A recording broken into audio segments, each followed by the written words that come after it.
I want to talk to you today about suffering.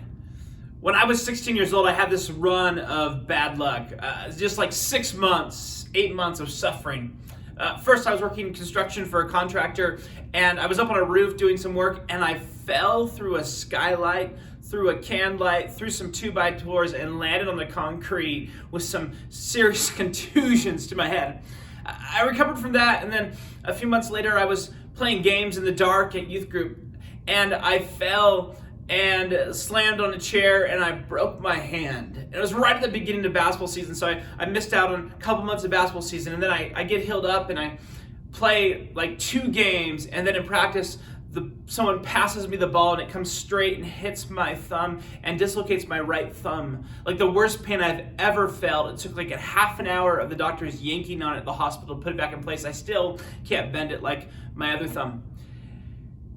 And things just kept getting worse. My family moved to a new city a couple months later where I knew no one. And 2 weeks after moving there, I got in a car accident and I totaled my car. And then the next day, I found out that the boss who I used to work for, the construction company, remember the skylight that I fell through, he had committed suicide.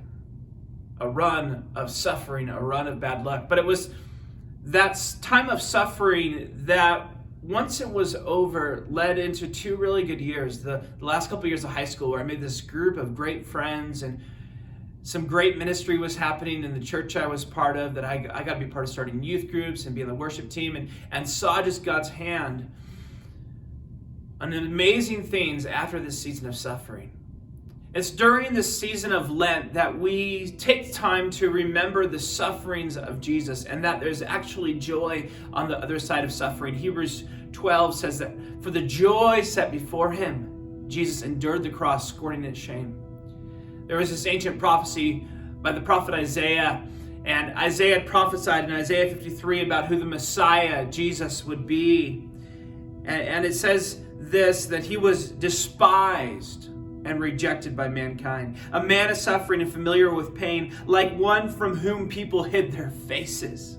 He was despised and we held him in low esteem. But surely he took up our pain and he bore our suffering. Yet we considered him punished by God, stricken by him and afflicted. He was pierced for our transgressions. He was crushed for our iniquities. The punishment that brought us peace was upon him, and by his wounds we are healed.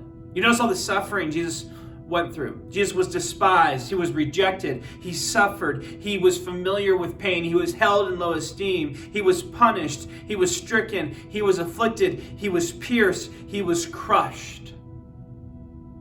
But during this Lenten season, when we think of his sufferings, we remember what his suffering bought for us. Isaiah 53 says that he took up our pain. He bore our suffering. So you're not in your pain, you're not in your suffering alone. Jesus took it up. He bore it. He knew it. He was in it. And he was pierced for our transgressions. He was pierced for my sin. He was crushed for our iniquities, for our short failings, for our brokenness. Why? So that we could be made whole, so that we could be healed. It says here, by his wounds we are healed. And so whatever suffering you're going through right now, know that it doesn't last forever, and know that Jesus has suffered so much more for you, so that by his wounds you could be healed in this Lenten season. Know that the Lord is with you, that he has gone before you, and the punishment that Jesus, the shepherd, took upon the cross was for our peace. May the peace of the Lord be with you today.